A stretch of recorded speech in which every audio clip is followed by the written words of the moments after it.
So we are here live and direct in Kanchi's actual kitchen, where all the amazing creativity with food happens. And we're here to talk about food, about culture, about belonging, and about fitting in new cultures and what we bring to those cultures and what those cultures bring to us in the way of enrichment through food.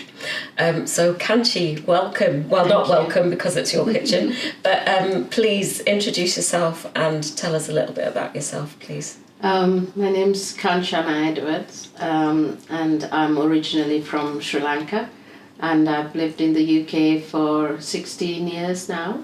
Initially I came to do my studies in Birmingham, then finished my studies and met my husband, and we moved to Pembrokeshire about 12 years ago, and we lived in a small village called Clemboydie initially, and then moved to Narberth, and we absolutely love Narberth. We've made some really lovely friends, and love the beaches and the surroundings, and that's a little bit about myself. Brilliant. So what made you initially start Kanchi's Kitchen? It was after having my eldest son, and I decided not to go back to full-time work, and I wanted to make sure I was there for him. But as he got a bit older, it was trying to figure out what will I do with my time. I needed to get back to doing some sort of work, and I used to cook a lot for family and friends, and they were saying, why don't you try do something with this, because the food is really nice, it's different, and it's not something you find much around here, Sri Lankan food. So I kind of looked into it, researched it, and set myself up, kind of doing all the required regulation, all the exams, whatever I had to do. And that was in a different home where we were renting at the time. I started there in a small scale with a small menu.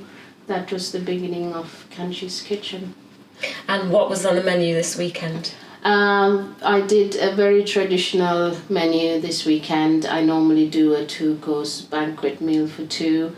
This weekend I did string hoppers, which is a rice noodle that is made with individual. You have to do it individually. It's very time consuming, but it's absolutely delicious with dal and caramelized onions with spices, which is called sini sambal, and coconut sambal, and there was chicken and cashew curry, and there was vegetable rotis and mango pineapple chutney. So it was a bit of a spread, so that's what I did this weekend. Feast. It was a bit of a feast. And who are the people that come to Kanchi's Kitchen? It's mainly people from Narberth. I found out it's mainly been a lot of support from a lot of local people, saying that people come from a bit further afield, like Tenby. I've had people come from Swansea, Newport, and somebody came from Newquay, which was amazing to come for a takeaway, but they were willing to come because they had been to Sri Lanka and they had experienced the food and they loved it. And there is actually, as far as I know, there isn't another place where you can actually find Sri Lankan food. So that kind of group I have found, people who've been there, who want to taste the same food, who have memories that they want to relive through experiencing the food again. So there is quite a lot of people like that come and collect food from Kanchi's Kitchen. And do you miss being in Sri Lanka? Yes, I do. I miss it a lot. The culture. I've got family there, and my parents live there, and lots of friends. But food has been one way of me connecting with back home, and also being able to share that connection with people here. Kind of, this is how we eat, and I'm really pleased to be able to introduce you to the way we eat and what we eat. So, yeah, but it's one way I keep my connection with Sri Lanka, I guess, through the food. Yeah. Great. Yeah. And what has it been like being involved in the Lloegariad cookbook and then the social group that has come out of the cookbook?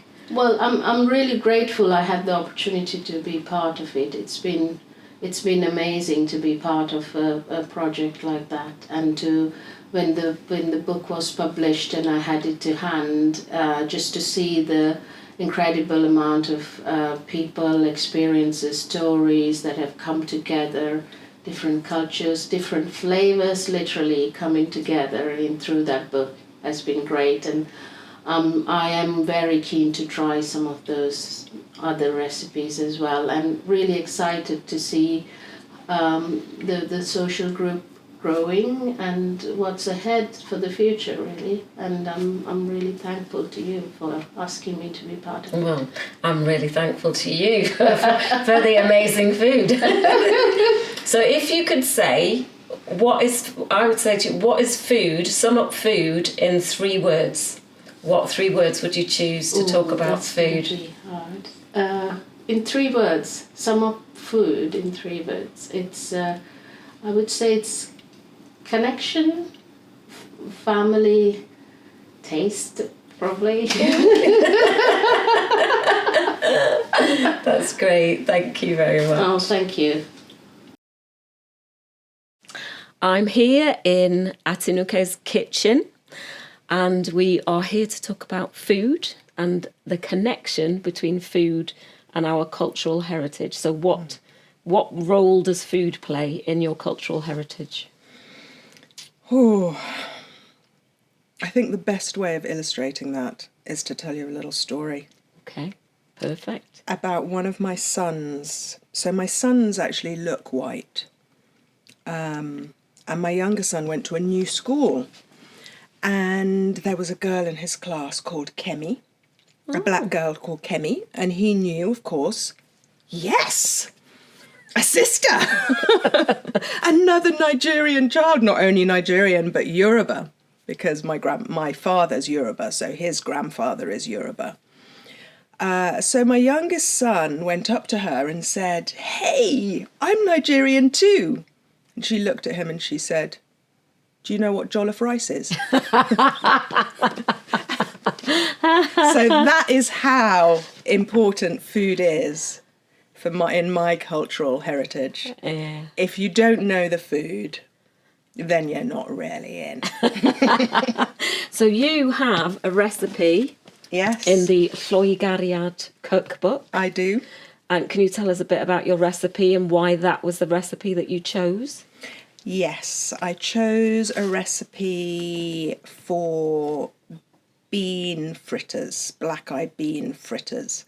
And the reason I chose it is because my father's grandmother used to sell akara on the streets of Lagos. So she was a hawker who had her little patch on a road. She'd bring her brazier, light her fire. She'd bring her mixture that she'd already prepared, and she would cook akara and sell it to passerbys. My family have changed a lot since then. And, my father was sent to be educated abroad and had the sort of job where you wear a suit and you carry a briefcase and you live in a posh house with air conditioning. He always talked about how much he loved this grandmother and how she would give him food, him and his friends food. And it always made me think of how not only is food important to kids, but how maybe I take it for granted that there's always enough food. But him and his friends were hungry in those days, and this grandmother, who must have been very poor, always had food for him and his friends.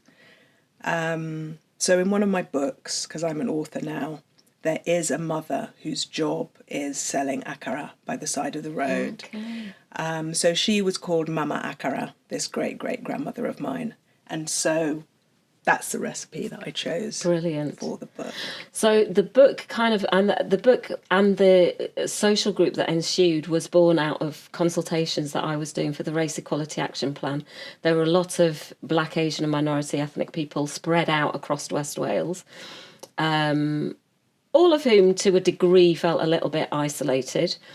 And the book was not only a way of bringing people together from those different cultural heritages, but also to take that out into the community, because, you know, everybody, we as a people in the UK, people eat Chinese food, they eat Indian food, there's the Italian food, there's such a heritage of food, but that isn't necessarily reflected in the education system. So for me, that was a way of bringing people together. And originally, I was going to launch it into the community. But then I thought, well, actually, let's just launch it within the Black, Asian and minority ethnic community. And 12th of September, we came together. And what happened next? From your perspective, obviously. It was very moving. It was very moving. Right from as soon as I pulled my car up and saw other people of colour getting out of their cars and walking into this space. When I first moved to the UK, was to England. There, I was faced with a lot of racism. I was at boarding school, and it was made very clear to me that this was not my place. So, for example, we used to watch football matches when it was the World Cup or something on the television. I wasn't allowed to cheer for England. My mother's English. My mother's white English, but I wasn't allowed to cheer for England because I was black. And so I wasn't. It was made really clear to me that this was not my country and that I might be tolerated here, but I wasn't welcome. And those scars stayed with me, I realised, because walking in to the space where everybody was gathered was the first time that I felt I had a right to walk into that space. Wow. That it was my right. I didn't have to be on my best behaviour, be all assimilated, kind of check the vibe, you know, see whether I was getting a welcoming vibe from people or not, feel on edge. I just felt like, yeah, I've got a right to be in this space. I've got a right to be here. Great. Yeah. So it was very moving for me. Brilliant. And we did have an amazing array of food, didn't we? Oh, the food!